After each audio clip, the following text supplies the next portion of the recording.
చెరువుల ఆక్రమణ ఉపేక్షిస్తే విధ్వంసమే. ఆక్రమణదారులపై ఉక్కుపాదం మోపాలి, పేదలకు న్యాయం చేయాలి, పక్కా ఇల్లు ఇవ్వాలి. పర్యావరణ పరిరక్షణకు మూసీ ప్రాజెక్ట్ కీలకం. పూర్తయితే హైదరాబాద్ రూపురేఖలు మారిపోతాయి. సీఎం రేవంత్ హైడ్రా నేమ్ దేశానికే మార్గదర్శనం. ఆయన నిజాయితీతో నచ్చింది, పూర్తి సహకారం అందిస్తా. ఆంధ్రజ్యోతితో lake man of India Anand అంటూ ఒకరిని చూస్తా ఉన్నాం. ఒకసారి దీని గురించి కూడా క్లియర్గా చదివేట ప్రయత్నం చేద్దాం. ఎందుకంటే ఆ లేక్ మ్యాన్ ఆఫ్ ఇండియాకు చాలా అద్భుతమైనటువంటి పేరైతే ఉంది. ఒక్కసారి దాన్ని కూడా చూసే ప్రయత్నం చేద్దాం.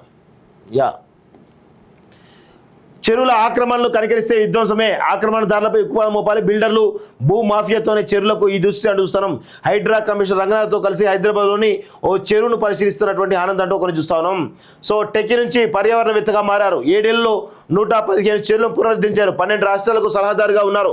లేక్ మ్యాన్ ఆఫ్ ఇండియాగా పేరొందారు. ఆయనే కర్ణాటక చెందిన ఆనంద్ మల్లిగావడ్. సో బెంగళూరులో తీవ్రమవుతున్న నీటి సమస్యను పరిష్కరించడమే లక్ష్యంగా పర్యావరణవేత్తగా మారిన ఆయన 7 ఏళ్లలో ప్రపంచానికే ఆదర్శంగా నిలిచారు. బెంగళూరు, హైదరాబాద్తో పాటు 15 రాష్ట్రాల్లో 115 మురికి నీటి చెరువులను శుద్ధి చేసి తాగునీటి వనరులుగా మార్చారు. రాష్ట్ర ప్రభుత్వ విజ్ఞప్తి మేరకు హైదరాబాద్ వచ్చినటువంటి ఆనంద్ 3 రోజులుగా రాజధానిలో పర్యటిస్తున్నారు. Hydraa commissioner Ranganath, GHMC, HMDA, Jalamandali ఉన్నతాధికారులతో కలిసి మురికి కూపాలుగా మారిన చెరువులను పరిశీలిస్తున్నారు. ప్రభుత్వం ప్రతిష్టాత్మకంగా భావిస్తున్నటువంటి మూసీ ప్రాజెక్టుకు సాంకేతిక సలహాదారుడిగాను వ్యవహరిస్తున్నారు. 43 ఏళ్ల ఆనంద్ తాను సాధించినటువంటి అసాధారణ విజయాలు, మూసీ ప్రాజెక్టు సంబంధించి అనేక అంశాలను ఆంధ్రజ్యోతితో పంచుకున్నారు. ఐటీ ఉద్యోగం వదిలి చెరువుల వైపు ప్రయాణానికి కారణం ఏంటి అంటే 2016 చెరువుల స్వచ్ఛత గురించి ఎలాంటి ఆలోచన లేదు. నేను పుట్టి పెరిగిందంతా కర్ణాటక రాష్ట్రంలోని కొప్పాల్ జిల్లా. రాజధాని బెంగళూరుకు చెందిన 450 కిలోమీటర్ల దూరంలో ఉంది. నిజాం కాలంలో హైదరాబాద్ ఎస్టేట్లో భాగంగానే ఉండదు. బాల్యమంతా అక్కడి చెరువులోనే గడిచింది. బెంగళూరు జీరో వాటర్ సిటీగా మారుతున్న వార్త 2016లో నన్ను తీవ్రంగా ఆలోచింపజేసింది. 2030 నాటికి దేశంలోని 21 నగరాల్లో ఇదే సమస్య రాబోతుందని అధ్యయనాలు చెబుతున్నాయి. వర్షాకాలం నీటిలో 10వ వంతు సంరక్షించిన ఏడాదంతా పుష్కలంగా నీరు అందుబాటులో ఉంటుంది. కర్ణాటకలో సరిపడ వర్షపాతం కూడా నమోదవుతుంది. అయినా బెంగళూరుకు ఈ సమస్య ఎందుకన్న ప్రశ్న నన్ను తీవ్రంగా కలిచివేసింది. దీంతో బెంగళూరులోని పలు చెరువులను పరిశీలించా. కబ్జాలు, ఆక్రమణకు మురికి నీరంతా చెరువులోకి మళ్లించడం, వర్షపు నీరు రాకుండా అడ్డుకోవడం లాంటి సమస్యలు ఉన్నట్లు గుర్తించా.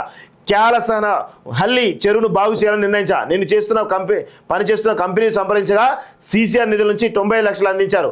సిమెంట్, స్టీల్, కాంక్రీట్ వాడకుండా పూర్తిగా సహజమైన పద్ధతిలో 45 రోజుల్లో 36 ఎకరాల మురికి చెరువు స్వచ్ఛమైన నీటి చెరువుగా మార్చా. ఆ ఉత్సాహంతో బెంగళూరులోని మరో 3 చెరువులో మార్పు తెచ్చా. ఒకప్పుడు బెంగళూరు పరిసరాల్లో 1880 చెరువులుగా ఇప్పుడు 400 మాత్రమే ఉన్నాయి. ఉన్న వాటినైనా సంరక్షించి సహజ నీటి వనరుగా అభివృద్ధి చేయాలనే లక్ష్యంతో ఉద్యోగం వదిలి 2019లో మల్లిగావడ్ ఫౌండేషన్ ప్రారంభించా. బెంగళూరులో 35 చెరువుల్ని బాగు చేశా.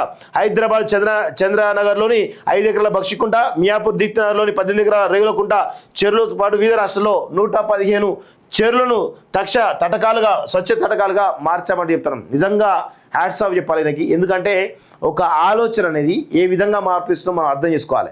ఈరోజు తనకు వచ్చినటువంటి ఆలోచనలో భాగంగా కేవలం బెంగళూరుకే పరిమితం కాలేదు. ఆయన ఈ దేశంలో ఉన్నటువంటి దాదాపు 115 చెరువులను బాగు చేసి ఉన్నది చాలా స్పష్టంగా తెలుస్తుంది. మురికి నుంచి స్వచ్ఛ చెరువుగా ఎలా అభివృద్ధి చేస్తారనేది కూడా చాలా పెద్ద ఎత్తున ఆయన దగ్గర టెక్నాలజీ ఉంది. ఆ టెక్నాలజీ ప్రకారం ఆయన ఆ చెరువుల్ని బాగు చేసేటువంటి ప్రతిస్తాను. సో ఈ రాష్ట్ర ప్రభుత్వం ఆయన పిలిచి ఒక గౌరవం ఇచ్చి ఆయనతోటి ఈ యొక్క చెరువును ఎట్లా కాపాడని చెప్పేసి సజెషన్ తీసుకోవడం కూడా నిజంగా ఒక మంచి పరిణామం అని చెప్పేసి కూడా చెప్పొచ్చు. నేను కొత్తగా కనుగొన్న విధానం ఏమీ లేదు. చెరువులకు వర్షపు నీరే ప్రధాన ఆధారం. చెరువు కలుషితమైతే భూగర్భ జలాలు కలుషితమవుతాయి. వర్షపు నీరు చెరువులోకి చేరేందుకు గతంలో ప్రత్యేక కాలువలు ఉన్నవి. వాటిని కబ్జా చేయడంతో వర్షాలు పడుతున్నా చెరువుల్లోకి నీరు చేరట్లేదు.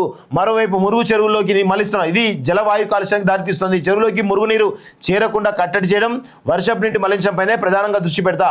పూడిక తీత, పిచ్చి మొక్కల తొలగింపు తర్వాత ప్రక్రియలో భాగంగా గ్రామీణ పట్టణ ప్రాంతాల్లో ఎకరానికి 7 నుంచి 10 లక్షలు ఖర్చు అవుతుంది.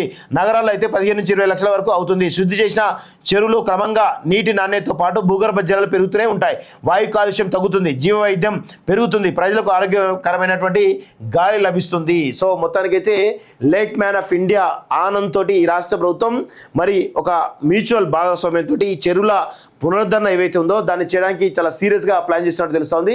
నిజంగా హ్యాట్స్ ఆఫ్ చెప్పాలి ఆయనకి. ఎందుకంటే దేశంలో దాదాపు 115 చెరువులను కూడా ఆయన కాపాడినట్టుగా తెలుస్తోంది. నిజంగా ఈ హైదరాబాద్లో ఉన్నటువంటి ఈ చెరువులను కూడా అదే విధమైనటువంటి దాంతో హైడ్రా రంగనాథ్ చేసినట్టు ఒక ప్రయత్నంలో భాగంగా ఆనంద్ కూడా ఇనిషియేటివ్ తీసుకోవాలని చెప్పేసి కూడా ఈరోజు తెలంగాణ కోరుతా ఉంది. చెరువుల ఆక్రమణ ఉపేక్షిస్తే విధ్వంసమే. ఆక్రమణదారులపై ఉక్కుపాదం మోపాలి, పేదలకు న్యాయం చేయాలి, పక్కా ఇల్లు ఇవ్వాలి. పర్యావరణ పరిరక్షణకు మూసీ ప్రాజెక్ట్ కీలకం. పూర్తయితే హైదరాబాద్ రూపురేఖలు మారిపోతాయి. సీఎం రేవంత్ హైడ్రా నిర్ణయం దేశానికే మార్గదర్శనం. ఆయన నిజాయితీతో నచ్చింది, పూర్తి సహకారం అందిస్తా. ఆంధ్రజ్యోతితో lake man of India Anand అంటూ ఒకరిని చూస్తా ఉన్నాం. ఒకసారి దీని గురించి కూడా క్లియర్గా చదివేటువంటి ప్రయత్నం చేద్దాం. ఎందుకంటే ఆ లేక్ మ్యాన్ ఆఫ్ ఇండియాకు చాలా అద్భుతమైనటువంటి పేరైతే ఉంది. ఒక్కసారి దాన్ని కూడా చూసే ప్రయత్నం చేద్దాం. చెరువుల ఆక్రమణలు కనికరిస్తే విధ్వంసమే. ఆక్రమణదారులపై ఉక్కుపాదం మోపాలి. బిల్డర్లు భూ మాఫియాతోనే చెరువులకు ఈ దృష్టి చూస్తున్నాం. హైడ్రా కమిషనర్ రంగనాథ్తో కలిసి హైదరాబాద్లోని ఓ చెరువును పరిశీలిస్తున్నటువంటి ఆనంద్ అంటూ ఒకరిని చూస్తా ఉన్నాం. సో టెక్కి నుంచి పర్యావరణవేత్తగా మారారు. 7 ఏళ్లలో 115 చెరువులను పునరుద్ధరించారు. 12 రాష్ట్రాలకు సలహాదారుగా ఉన్నారు. లేక్ మ్యాన్ ఆఫ్ ఇండియాగా పేరొందారు. ఆయనే కర్ణాటక చెందిన ఆనంద్ మల్లి గావడ్. సో బెంగళూరులో తీవ్రమవుతున్న నీటి సమస్యను పరిష్కరించడమే లక్ష్యంగా పర్యావరణవేత్తగా మారిన ఆయన 7 ఏళ్లలో ప్రపంచానికే ఆదర్శంగా నిలిచారు. బెంగళూరు, హైదరాబాద్తో పాటు 15 రాష్ట్రాల్లో 115 మురికి నీటి చెరువులను శుద్ధి చేసి తాగునీటి వనరులుగా మార్చారు. రాష్ట్ర ప్రభుత్వ విజ్ఞప్తి మేరకు హైదరాబాద్ వచ్చినటువంటి ఆనంద్ 3 రోజులుగా రాజధానిలో పర్యటిస్తున్నారు. Hydraa commissioner Ranganath, GHMC, HMDA, Jalamandali ఉన్నతాధికారులతో కలిసి మురికి కూపాలుగా మారిన చెరువులను పరిశీలిస్తున్నారు. ప్రభుత్వం ప్రతిష్టాత్మకంగా భావిస్తున్నటువంటి మూసీ ప్రాజెక్టుకు సాంకేతిక సలహాదారుడిగాను వ్యవహరిస్తున్నారు. 43 ఏళ్ల ఆనంద్ తాను సాధించినటువంటి అసాధారణ విజయాలు, మూసీ ప్రాజెక్టు సంబంధించి అనేక అంశాలను ఆంధ్రజ్యోతితో పంచుకున్నారు. ఐటీ ఉద్యోగం వదిలి చెరువుల వైపు ప్రయాణానికి కారణం ఏంటి అంటే 2016 చెరువుల స్వచ్ఛత గురించి ఎలాంటి ఆలోచన లేదు. నేను పుట్టి పెరిగిందంతా కర్ణాటక రాష్ట్రంలోని కొప్పాల్ జిల్లా, రాజధాని బెంగళూరుకు చెందిన 450 కిలోమీటర్ల దూరంలో ఉంది. నిజాం కాలంలో హైదరాబాద్ ఎస్టేట్లో భాగంగానే ఉండదు. బాల్యమంతా అక్కడి చెరువులోనే గడిచింది. బెంగళూరు జీరో వాటర్ సిటీగా మారుతున్న వార్త 2016లో నన్ను తీవ్రంగా ఆలోచింపజేసింది.